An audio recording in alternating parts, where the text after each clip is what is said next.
watchers, and welcome back. So this week I have found a new book. I got it in Tesco's, and it's one of those things that we've talked about a bit and we've done a couple of things, but we haven't really explored it properly. And I have found up to this point that recipes, they've been quite similar in that you can do this and you can do that, and then that's sort of basically it. But this book, I'm happy to say, has given me lots and lots of inspiration and lots of things. So what I'm talking about is cooking with an air fryer. Now, this book is called the Actually Delicious Air Fryer Cookbook, and it's by Poppy Cooks. And I got it in Tesco's, like I said. And this is the first book, guys, that I've seen where there is various recipes for various different things, and it's not all about potatoes or chicken, because that to me, let's be fair, air fryers are fabulous for things like chips and that sort of stuff, but allegedly they can do so much more, but we need to be taught how to do those things. So this book was great, and I've actually chose to do something that I've been meaning to do in the normal oven for ages anyway, just not got round to, and it's my daughter's favourite. And today is a Saturday and she's on a long day shift at work. She's got a little weekend job, and this morning she was in at 9 o'clock and she won't be home till probably 6:30 this evening, so that's a long day for her. She's only 17 and she's working really hard, so I thought I would do her best favourite tea, but I'm going to pimp it up, okay? So we're going to do it in the air fryer, or it will be finished in the air fryer, because we're doing mac and cheese. Now I'm going to pimp it a bit, I'll be honest with you. The recipe itself is a brilliant recipe. It's got 4 different types of cheese in it, so it's going to be really cheesy banging, and she's absolutely a little mouse, so she's going to love that. It's got a lovely crispy top, which I'm going to pimp by adding some of these funny crispy onions, that you can get in any supermarket. They're like little dried bits of onion, basically. So I'm going to mix that with the Panko to go on top of the mac and cheese. And I'm also going to put a little bit of bacon in it, because she loves her bacon too. Now, the thing with cooking things in the air fryer, and we all know there's lots of different types of air fryer, is that you need to find things that will fit into your air fryer to cook in. So my air fryer is a Ninja Duo, so I've got 2 of these baskets. They're not a bad size, if I'm honest. So one of these sort of individual pie dishes, but quite a deep one, fits in there nicely, as you can see. But also this round terracotta type one, which is nice and quite deep too, will also fit in there. So I'm going to have to do this in batches anyway, because I'm reckoning I'm going to probably make 3, because obviously they're going to be individually sized. And obviously I've only got 2 baskets. So that is my plan. The other thing that kind of threw me slightly was I went to Sainsbury's and bought macaroni, just pasta macaroni. And this is the macaroni. And I checked, and it's definitely not mini macaroni, but it is mini. It's small. Look, I'm going to show you. Look how tiny those bits of macaroni are. But it doesn't say mini on the packet or anything, so I'm just going to go with it and hope for the best. But to me, it looks like the sort of stuff you might put in a soup. But we'll go with it and see what happens, I guess, anyway. It's going to be pasta, it's going to be cheesy, there's going to be bacon in it. What's going to go wrong? Who knows? Anyway, so to start off with, the good thing about this book also is that it is, they do grams, as you would expect, but they also do cups. So if you like to measure in cups, or if you're in America or any of those places that use cups, this book has it all measured out for you in cups also. So that's pretty cool. So first things first, to start off with, we need to get some heat going. and we are going to melt some butter. Now John will put the ingredients all down below for you, so you don't have to worry about amounts at this point. It will all be listed for you when you need it. Whilst that butter is melting, you're going to take 500 mils of milk, whole milk, because you want it to be nice and creamy, and you're going to warm it slightly. So you're going to put it in the microwave or do it in a small saucepan, whichever suits you best. I'm just going to bung this in the microwave for a minute or so. And what we're going to do is we're going to do this in two parts. So we're going to make the cheese sauce, and then we're going to cook the macaroni and add the macaroni to the sauce, and then divide it. Well, then we're going to build it, because it sort of comes in layers, this one, which should be absolutely delicious. So once your butter's melted, you need to add in your flour, and it's plain flour. You don't need self-raising. In fact, I don't think probably anything would happen, but you just don't need it. So you need to mix your flour and butter together to form like a doughy paste, okay? But what you do not want is, you don't want this to brown. So you're going to keep it moving, because you do need to cook this a little bit, otherwise you end up with a horrible floury sort of taste and texture. So as long as your heat is not too high, let it cook a little bit and keep it moving. If you're finding that it is browning or it's moving a little bit too quick for you or whatever, then just remove it from the heat, give it a little stir and bring it back under your control, and then put it back.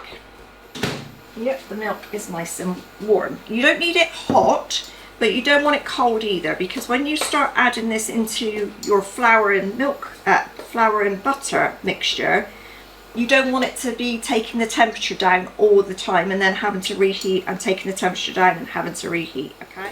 So once this is cooked, it sort of comes together in like a doughy type thing, and it doesn't stick to the pan. That, if you can see it, is what it looks like. Give it another minute or so. As long as you don't brown this, you sort of can't really overcook it. So I would err on the side of more is less, if you like. What I really don't want is to take all this time making this lovely thing and it to be floury and horrible. Okay, so that's enough for now. So now, little by little, you're going to add in your milk and beat it little by little. And again, don't have the pan too hot, because you do not want this to burn, okay? If you make sure that you beat it in properly every time you add a little bit, you will not get a lumpy sauce, but you must beat it in properly each time. Now initially it still stays as a lumpy sort of doughy mess, and that's absolutely fine. Just keep adding your milk little by little. If you add too much in one go, that's when you end up sort of getting things which start looking lumpy, okay? So little bits, little bits, little bits, and beat, beat, beat. If you feel like it is going a bit lumpy and you are losing control of it, you can change to a balloon whisk.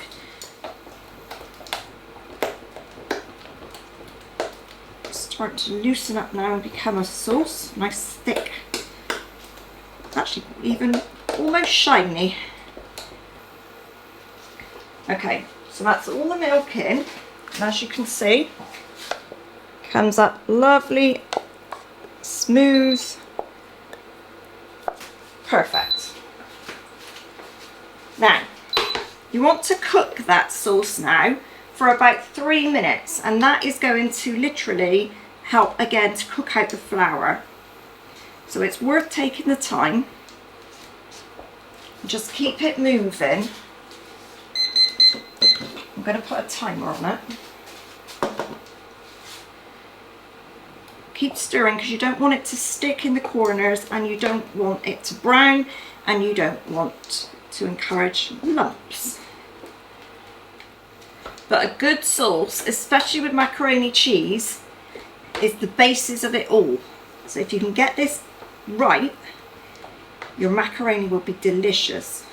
The other thing that you can use this cheese sauce for, if you like, maybe keep the recipe and use it for this, but if you use this sauce for a cauliflower cheese or a broccoli cheese, or a mix of both even, it would be absolutely amazing. You've got, like I said, three different types of cheese in this. We're going to add mozzarella, but a ball of mozzarella into our macaroni. But if you just left that out and just use the cheese sauce that we're making right now, it would be an amazing cauliflower or broccoli cheese. Nearly there now. There we go. Okay, so I'm going to move this out of the way. There we go. Now, into this sauce, we are going to add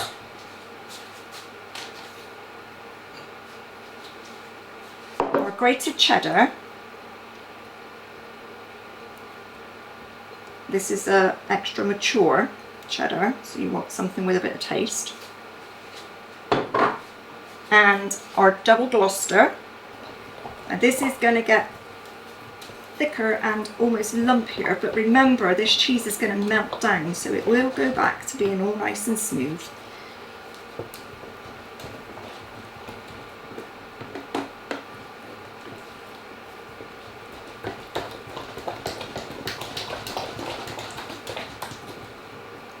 Okay, now you've got your cheese in, you're going to add some salt, not too much. You're going to add some white pepper, not black, because you don't want to see black bits in your sauce. A little bit of white pepper. Some, not too much, a little bit of freshly grated nutmeg. Nutmeg and cheese are just, they go beautifully. That is the basis of your cheese sauce. I'm just going to taste. Perfect. The next thing you need to do is to put on a large pan of boiling salted water, and we're going to boil our macaroni. When you boil your macaroni, you want to put it into rolling boiling water. Put it in, get a slotted spoon and give it a couple of stirs so that it doesn't stick. Okay, and then we're going to cook it for about 8 minutes. You only need your macaroni to be al dente, as in it needs to have a little bit of a bite to it. You don't, I love my stuff cooked completely through. I don't do al dente at all, not in vegetables or pasta. Most Italians would be absolutely horrified, and I don't care. So cook it to al dente though, because this is going to continue cooking in the sauce in your air fryer. Okay, so if you overcook it now, if you make it really soft now, it's going to go into like a bit of a mush, which you don't want. Okay, so I'm going to go ahead and cook my macaroni, and then I will be back, because there really is nothing to see apart from boiling water. That's my macaroni cooked. I'm going to drain it. Now you're going to add your macaroni back to the cheese sauce, but my cheese sauce is in a smaller pan, so I'm going to put my macaroni back in the macaroni pan.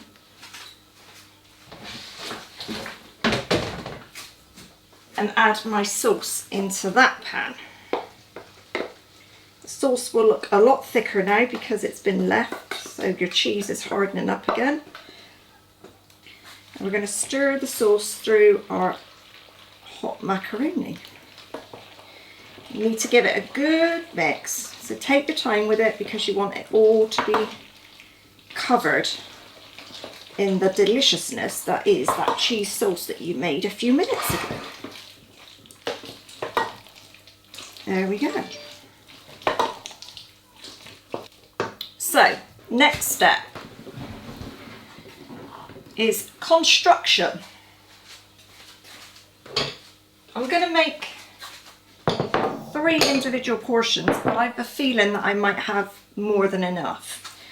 So what you need to do, if by the way you're going to cook this straight away, I'm not, I'm going to leave it until dinner time basically, then you need to heat your air fryer now, okay?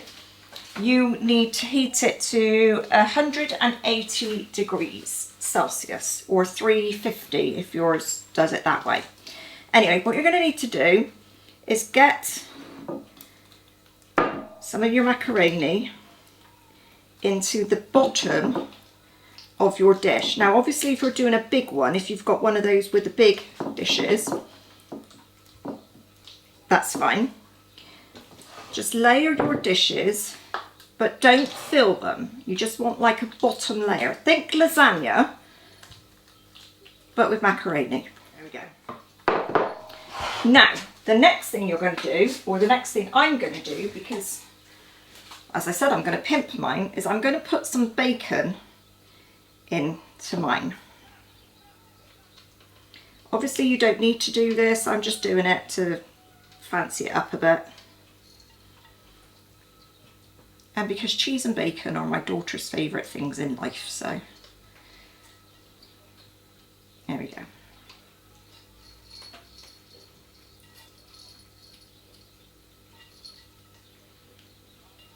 Obviously I cooked bacon earlier, by the way.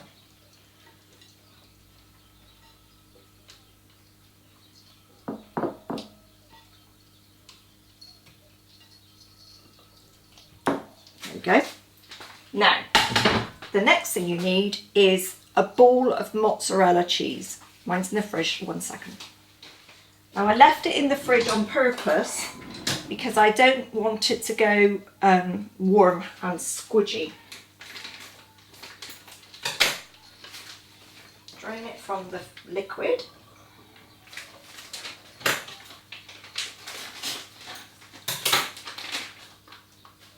And get your ball of mozzarella and tear off pieces and put that into your macaroni. So if you can imagine, you're going to have layers of stringy cheese in the middle with all that cheesy macaroni. This is going to be absolutely delicious. Now I don't think, if you don't have a ball of mozzarella, I don't think that the grated mozzarella would work so well. Because the thing with the ball of mozzarella is it tends to sort of hold itself a little bit, and that makes it even stringier. Right, so now you've got that on, you need to add another layer of macaroni.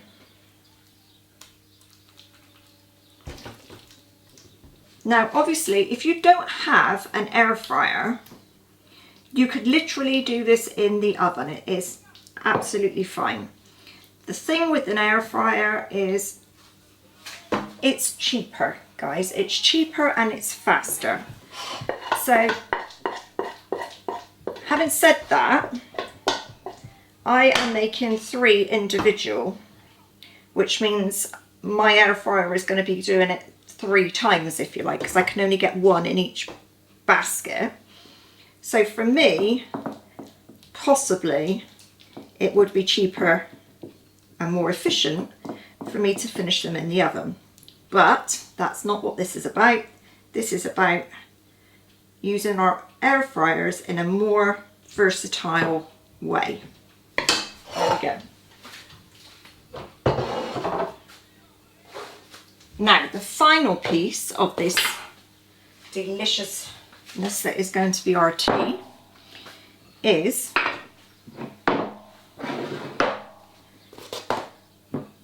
Panko breadcrumbs and Parmesan cheese. Now, I'm not a great fan of Parmesan, so I've scaled down the amount of Parmesan I'm using and just left over a little bit of the mature cheddar.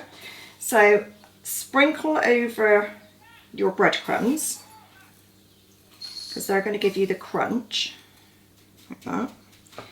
I'm going to push them down a little bit because I don't want them flying off in my air fryer, like that. Then I'm going to add some of these fried onion pieces. and top with our last bit of cheese. And obviously the cheese now is going to melt and it's going to stick down our breadcrumbs and our onion bits. Now, we have 3 very generous portions of macaroni cheese. The recipe says it was served 4. Personally, I'd say it would serve, if you're going to use it as an accompaniment to something else, then I'd say it would serve 6 easily. If you're going to use it as the meal, absolutely it will serve 4. Again, if you've got younger children, 6 easily. It's a very generous recipe. So all you're going to do now is it's going to go into your air fryer at 180 degrees for 15 to 20 minutes. Now again, as we all know with an air fryer, we need to keep an eye. So by all means put it in. I would say check it after 10 and then check it again. Be very careful when you're trying to get these out of the air fryer. I think that's the thing. With the baskets being quite deep, it's quite tricky to get your hands in there without getting burnt. So please, please be very careful when you're trying to get your dishes out of your air fryer. I'm sure that you could probably make a cradle out of a piece of folded up foil, so you could just catch hold of the foil and lift. But again, you would need to be very careful in case it sort of fell off the foil. So please be careful. You all know what you're doing, but I don't want anybody to say, oh, I really burnt myself. Anyway, I hope you all enjoy that. I will take a picture of mine once it's cooked this evening, and John will put that at the bottom for you to all see. I hope you've liked the recipe. I think it looks amazing. It has every element in it that's going to be a perfect tea. Please show me yours if you do it. If you do make a big one, let me know what type of air fryer you've got even, because like I said, ours is a Ninja, but the dual one. So I know lots of them have got lots of different makes and brands and shapes and sizes nowadays, so I'd be really interested to find out. And we are going to be doing another recipe for the air fryer, which you will also see in a few days' time, and that is going to be chicken burgers. So I'm going to crack on with those in a minute, and I will see you all again soon. So if you like this, give us a thumbs up. Please subscribe if you haven't already done so. Please hit the notification bell and come back and see us all again really soon. Bye for now, everyone.